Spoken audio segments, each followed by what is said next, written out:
Boa noite a todos. Vamos ao trabalho, né? Eu vou começar mostrando, né, a Dona Joana de Ângeles, na obra Liberta-te do Mal. É uma obra bastante interessante, porque ela vai tratar de diversos temas, como ela sempre faz, né? E, sobretudo, das nossas relações conosco mesmo, com os outros, com a vida, e todo esse processo de relacionamento que é difícil, né? A gente sabe, nós somos pessoas, nós somos individualidades, nós temos necessidades próprias e muitas vezes nós ficamos numa situação de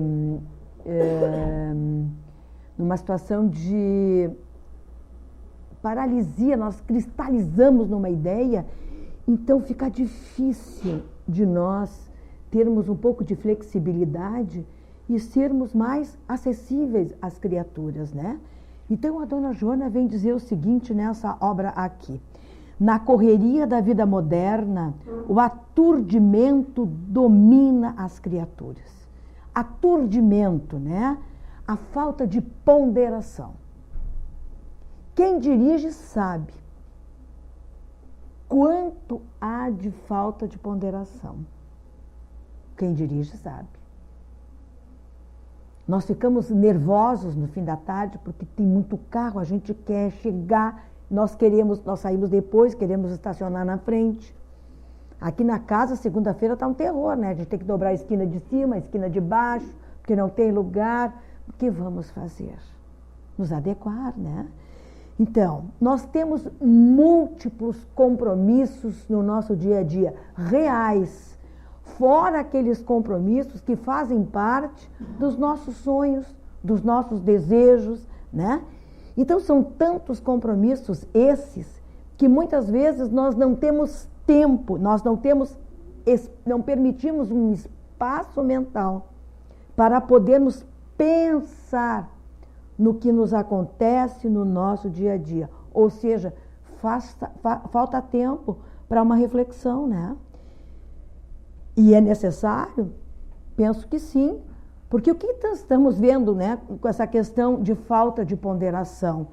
Nós não nos detemos diante de obstáculo nenhum. Isso significa, no dizer da gurizada, que nós forçamos a barra muitas vezes. As coisas estão difíceis de ir por esse caminho, o que nós fazemos? Nós forçamos, nós queremos romper aquela barreira de qualquer maneira, não dando tempo para esperar. A impaciência é muito grande, né? Não temos, então, desta forma, forçando essa barra, nós também dizemos entre nós vamos atropelando uns e outros. É problema dele, eu fui primeiro, eu cheguei primeiro, né? Essa questão é uma questão bastante séria. Hoje à tarde eu fui no Correio, e lá nos Correios tem cadeiras preferenciais. Eu acho que quem menos sentava na cadeira preferencial era o sujeito preferencial. E tinham outras cadeiras vagas. Se não houvessem, tudo bem, mas havia. Por que será que nós não estamos respeitando isto que é tão elementar, esta questão? A vaga é para idoso, é para idoso. E eu, sábado, assisti uma coisa que eu fiquei maravilhada. Há alguns empreendimentos que já estão dando a orientação aos guardinhas de lá. Não é idoso, não pode botar. Não é gestante, não pode pôr. Tem mais, mas daí tem que andar até lá, né? É difícil. Então, nós estamos forçando a barra, nós não temos, parece que não temos mais parâmetros para discernir o certo do errado. Tá, mas e daí que está errado? Vou fazer e pronto, quando o guincho carrega o carro da gente, aí a gente fala mal de todo mundo, né? Mas o guincho veio, nos tirou exatamente do lugar que não era apropriado para que colocássemos o nosso carro ou, enfim, né, estivéssemos ali. Não temos mais tido, parece, continência, ou seja, tudo é permitido. Podemos fazer tudo, né? Nada pode nos ser negado. E de forma que, em decorrência desses comportamentos todos, nós vamos nos atirando ao prazer afoitamente, exaurindo essas forças que nós temos físicas, as nossas forças psíquicas, as nossas forças emocionais. Nós vamos, né, nos exaurindo, como se prazer, como se sensações fosse a nossa única meta de vida, a nossa meta existencial. Ora, prazer sem dúvida, porque eu não sou louca e nenhum de nós somos malucos, prazer sem dúvida, ele traz enorme satisfação para cada um de nós. Mas ocorre que com o passar do tempo, o vigor físico se esgota. E então as sensações que antes eram intensas, emocionantes, arrebatadoras, vão se esvaindo, vão nos deixando, né, na nossa intimidade, um vazio. O que a nossa amiga, nossa querida mentora Joana de Ângelos vai dizendo nas suas obras, o famoso vazio existencial. Então é tempo de, eu penso, porque ela já foi avançando no tempo e no espaço, né? Olha o livrinho, Conflitos Existenciais, obrigada Pri por ter emprestado, porque o que eu tinha já tinha ido, agora mudou até de capa. E a dona Joana então vem de novo nos falar a respeito desse vazio que nós precisamos pensar, nós precisamos investir esforços e, sobretudo, traçar um rumo para além das sensações, para além do prazer físico, das emoções ligadas às questões da materialidade. Eu trouxe uma história que é a que dá o nome da nossa fala de hoje, chamada Batendo na Mesma Tecla. Eu costumo ler as coisas, isso aqui é do consultório, pedi emprestado outra vez, porque eu não tenho a revista. Peguei do consultório médico, dentário, odontológico, desculpe. E aqui dentro tem até uma matéria sobre preconceito, mas Eugênio Mussac escreve aqui o tema chamado Batendo na Mesma Tecla. Eu vou dar uma lidinha porque não dá para perder nada e gostaria que me acompanhassem. Tenho a facilidade, para despertar de manhã. Se o telefone toca e eu estou dormindo, abro os olhos e atendo sem que a pessoa que acabou de me acordar perceba. Foi o que aconteceu quando meu amigo Lino me ligou pouco mais das 6 da manhã de um sábado. Alô, preciso de sua ajuda, desta vez é sério, disse ele afobado, como se das outras vezes que me ligara, pedindo ajuda também, não fosse séria a encrenca em que se havia metido. Então comece do começo, disse ele, e fale devagar. Na verdade, é pouca coisa, nada que vá tirar seu sono por muito tempo, disse Lino. Achei interessante por muito tempo. Significava que, no mínimo, eu perderia o sono por algum tempo, como já havia acontecido antes. O Lino é um desses amigos que costumamos amar e detestar na mesma proporção, dependendo do momento. Mas, afinal, os amigos são para essas coisas, como diz o ditado. Não se é amigo de alguém apenas na festa, mas também na ressaca, no dissabor, né? Eu precisava ter paciência com ele. O Lino é um jovem que costuma ser alegre como uma criança, otimista como um adolescente e às vezes ranzinza como um ancião. O que lhe falta são os traços de maturidade. Coisas como responsabilidade, segurança, tranquilidade. O número de vezes em que se meteu em enrascadas por tomar atitudes impulsivas e impensadas o candidataria ao livro Guinness, na categoria Trapalhadas, se ela existisse. Festeiro como ele só, certa vez se fez passar pelo amigo de uma namorada, por amigo do namorada de uma aniversariante, filha de um rico empresário, só para entrar na festa e dançar como uma das convidadas em que estava interessado. O que ele não sabia é que a tal moça era irmã do tal namorado, da aniversariante. Acabou sendo desmascarado e convidado a se retirar por um dos seguranças da festa, conforme contou depois. No dia seguinte, claro, me ligou pedindo que eu intercedesse em seu favor junto à família da moça que eu conhecia, para que o mal-estar fosse interpretado como uma travessura inocente e não como uma atitude cafajeste própria de um mau caráter. O Lino, de fato, não pode ser classificado como mau caráter. É apenas uma pessoa com dificuldades na área do aprendizado e do amadurecimento. Costuma repetir erros com uma frequência bem acima do normal e do aceitável dentro de um processo de crescimento pessoal. Ele está passando dos 40 anos. Legal. É inteligente, competente, mas não para muito tempo em um emprego. A alegação costuma ser sempre a mesma. Lino está em busca de novos desafios. Como é muito bom no que faz, acaba se colocando rapidamente, mas vai deixando para trás um currículo recheado de decepções. Naquela manhã, o assunto era mais sério e envolvia dinheiro. Preciso de um favor, disse. Fui numa festa que tinha uma mesa de jogo e você sabe que eu não resisto a um carteado. O jogo era dinheiro e comecei ganhando, mas me empolguei e perdi tudo. Agora preciso pagar e não tenho dinheiro suficiente para sacar no caixa eletrônico. Falta pouca coisa, mas preciso da sua ajuda. Depois a gente acerta tudo. Ok, disse Lino.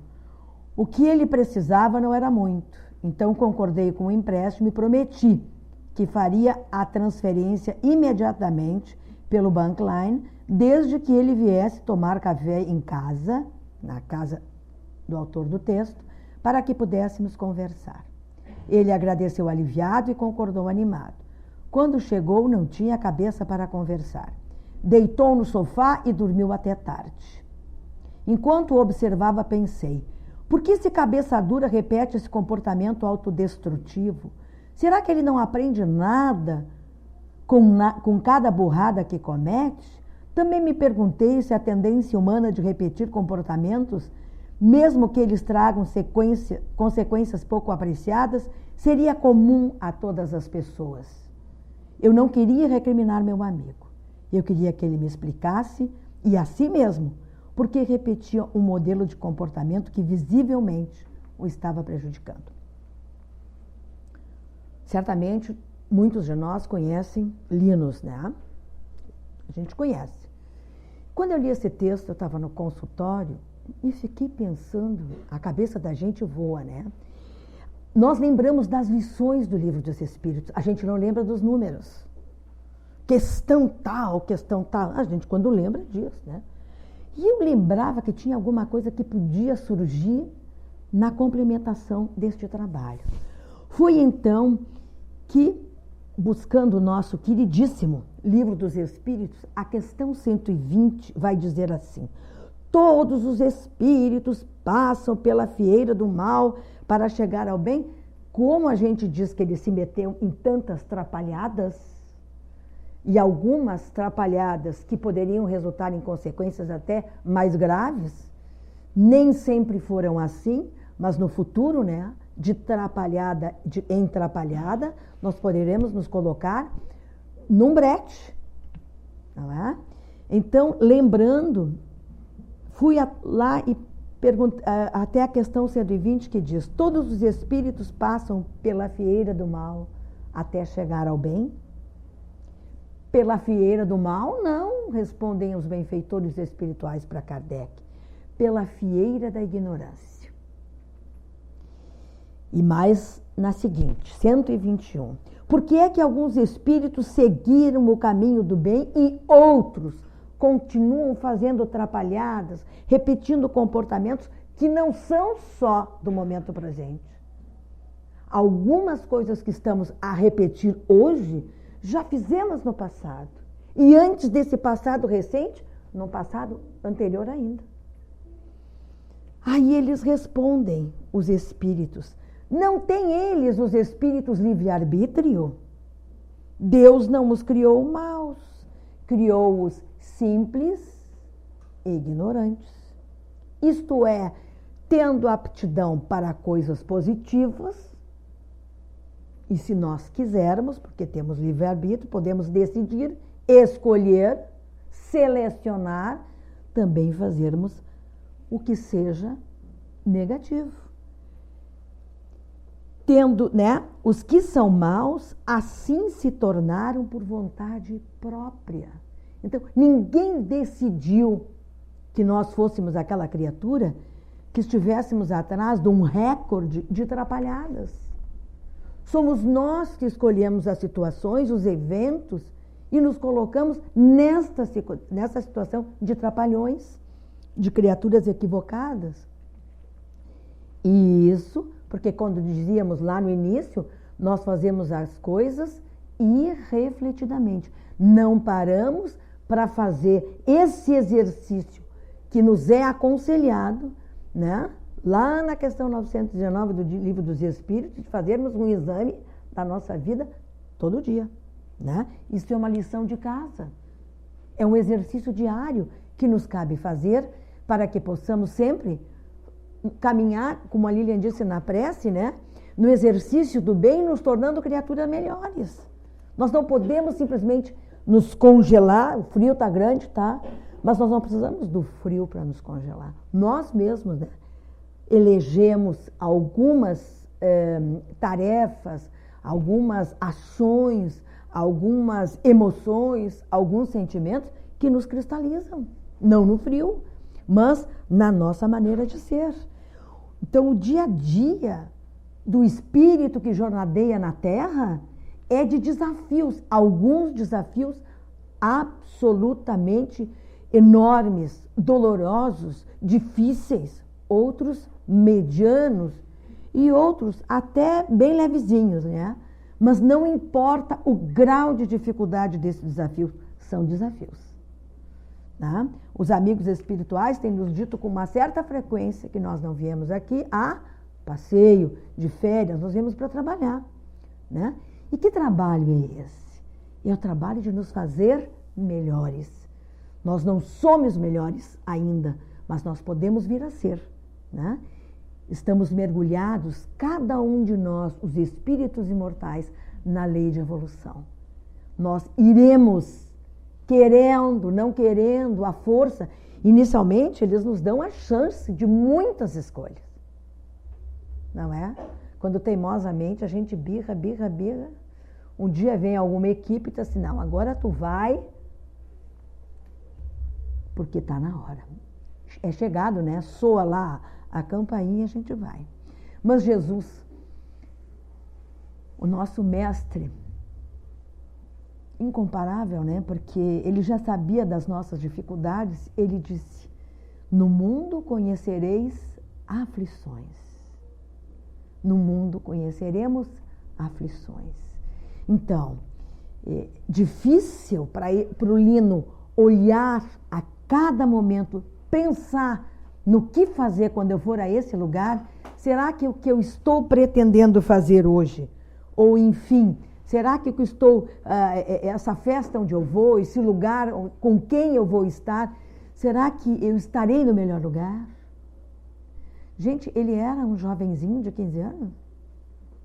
Não vamos julgá-lo, mas vamos tentar trazer, para nós podermos entender melhor o que vai no íntimo de cada um de nós, Então, esse texto nos fala exatamente de uma questão de maturidade, mas inicialmente nos fala de uma imaturidade psíquica. Ele não se firmava em relacionamento nenhum, nem em trabalho, nem no seu emprego. Ele estava sempre mudando. Isso é imaturidade psíquica. A imaturidade emocional também. Fazia bobagens, fazia estripulias, enfim, e não conseguia resolvê-las. Ligava para o amigo. Mais de uma vez ele diz que socorreu o amigo, Lino é um desses amigos que a gente ama e detesta ao mesmo tempo. né? E a consequência social disto tudo, né, que nós também vimos no texto, ele precisou usar de subterfúgios, de enganação para poder entrar na festa.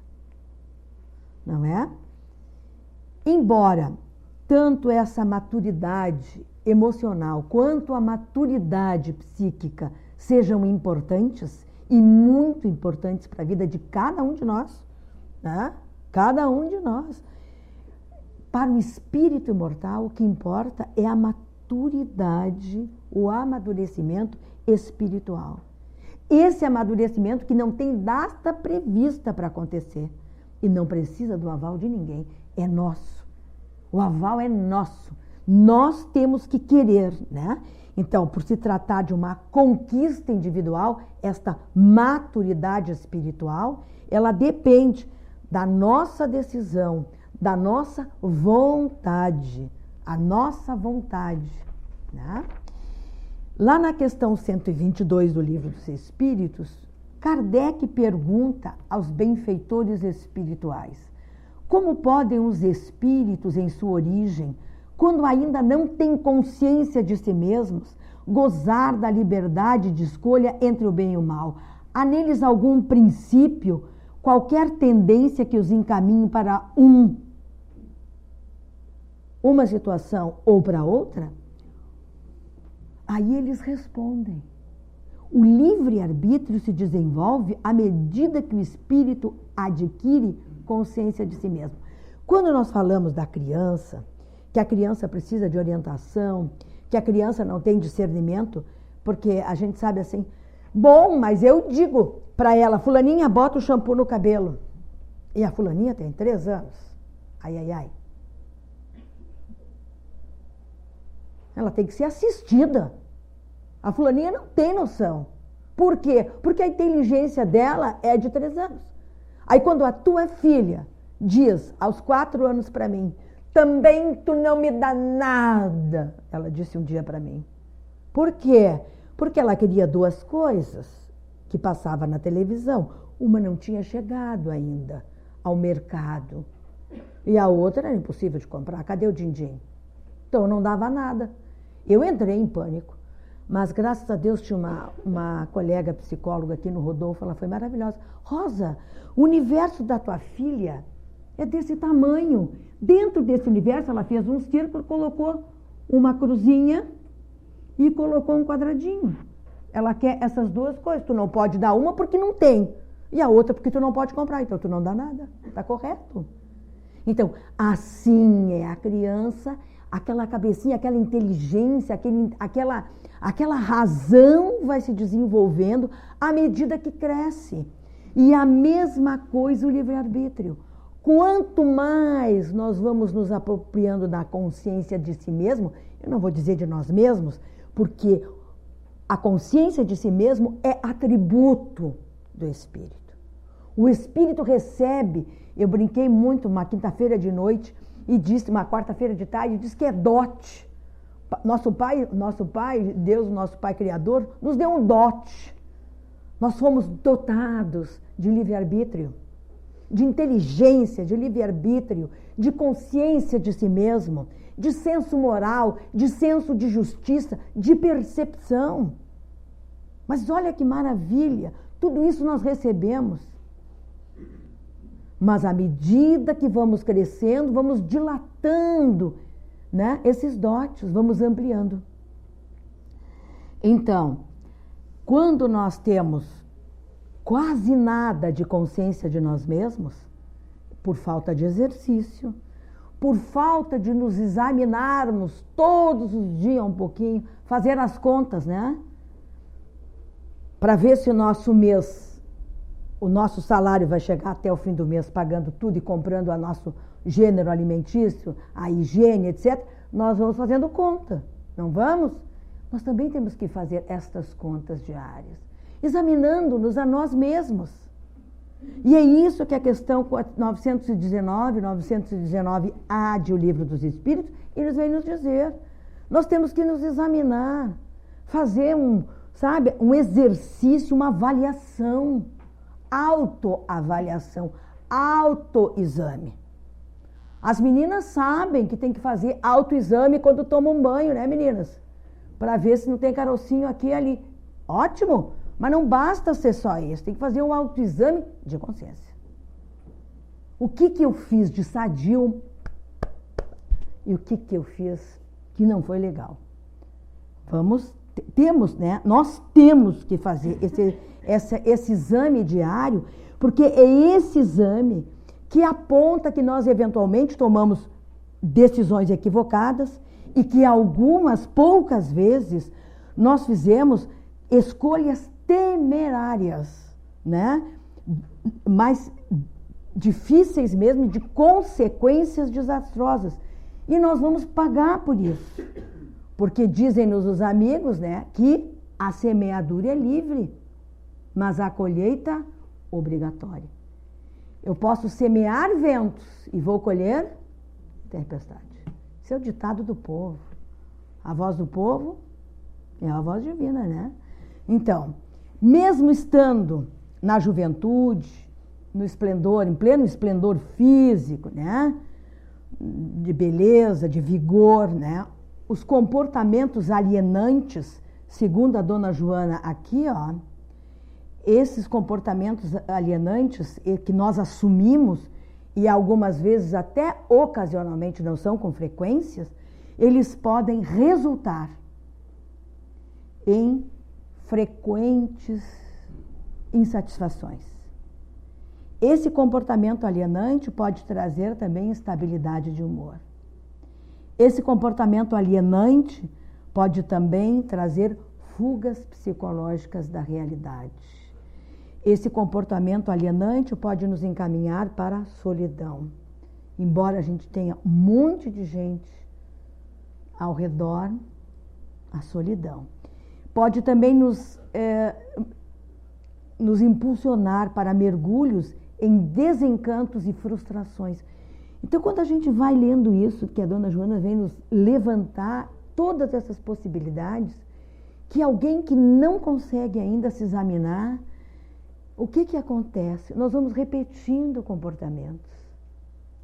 Nós vamos fazendo uma bobagem, depois outra, batendo na mesma tecla. E nós havíamos nos comprometidos lá, antes de reencarnarmos. Desta vez vai ser diferente. Eu vou fazer diferente. Eu me comprometo. E quando aqui estamos, né?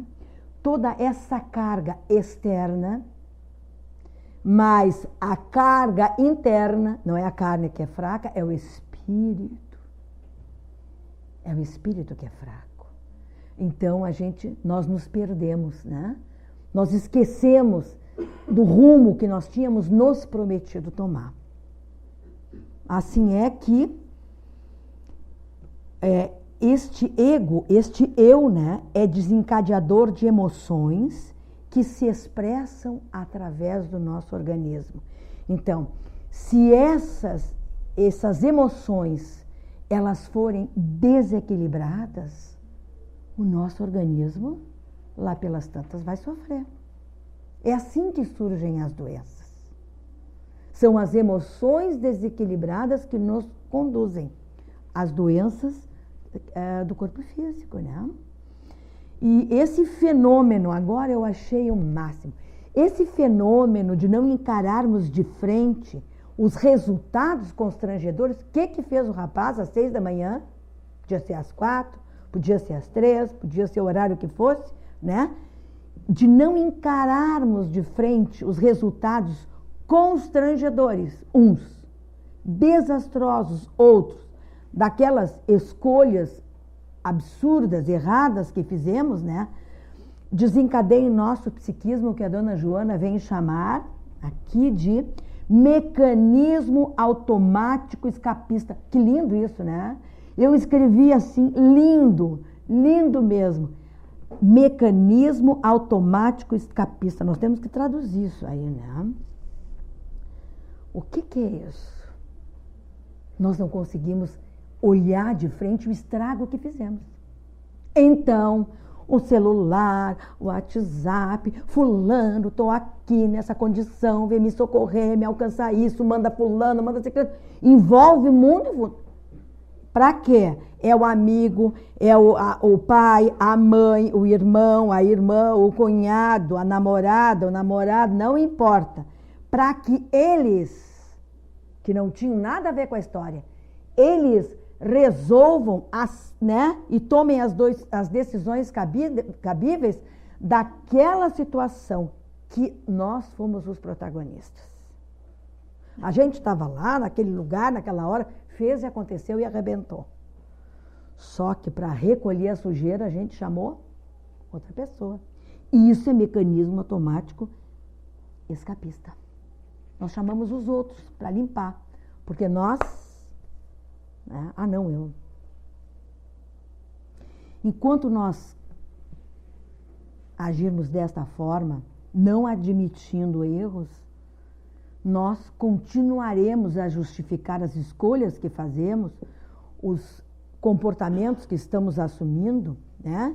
Alegando que nós cometemos deslizes, porque foram os outros que nos influenciaram.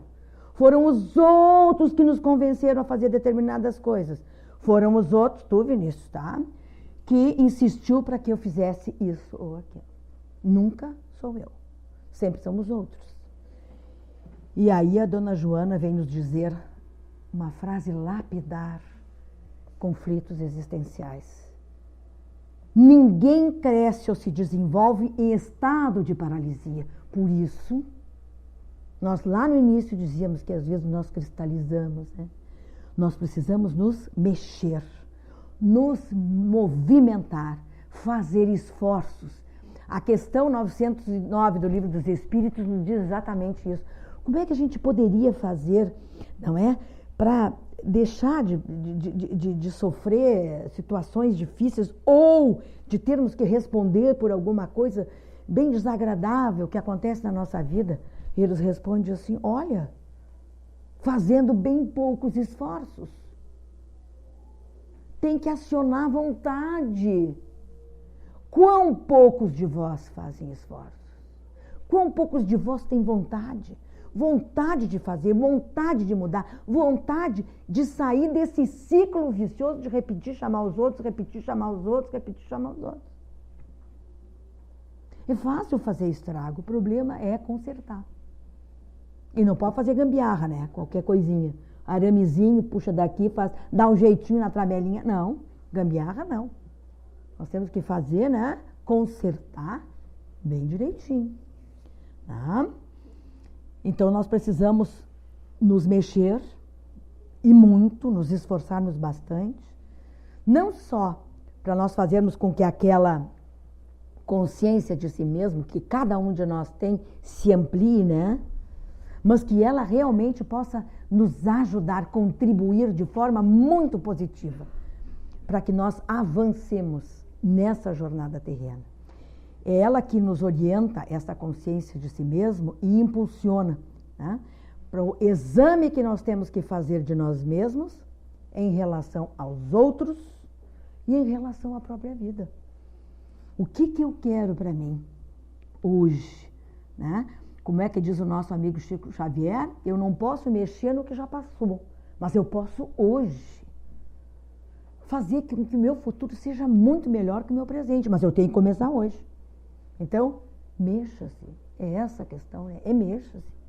Paulo de Tarso já tinha nos dito, né? Já nos deixou uma mensagem maravilhosa, uma lição oportuna, dizendo que tudo me é lícito, mas nem tudo me convém, né? Então, eu posso fazer o que eu quiser, mas nem tudo é importante para o espírito que não é da terra, ele está na terra. Então, esse espírito precisa tratar de coisas que são para além das coisas da terra. Então, que essa lição, né, de Paulo possa nos acordar para a vida do espírito imortal. Lembrando, né, das inconveniências que podem advir quando nós insistimos em fazer ou pensar as coisas irrefletidamente, né? E eu quero finalizar o nosso encontro desta noite deixando uma pergunta que cada um de nós tem que levar para casa, tipo liçãozinha de casa, para se responder. Porque esta pergunta também está no texto do moço que escreveu aqui na revista. Por que as pessoas, por que nós, né? Por que as pessoas parecem não aprender nada com o que fazem repetidamente? Por que nós ainda temos dificuldade de aprender com as coisas que nós fazemos, repetimos uma, duas vezes e não nos trazem nada de bom? Que Jesus nos inspire, que os amigos espirituais nos assistam nessa hora difícil, né? De mudar esse momento de transformação, de mudarmos esse jeito de viver, né? Que possamos pensar em nós verdadeiramente, não só, né, nessas vantagens daqui, das coisas tão boas de usufruir aqui. Isso é bom, mas não é tudo, né? Que eles nos ajudem nessa hora. Muito obrigada.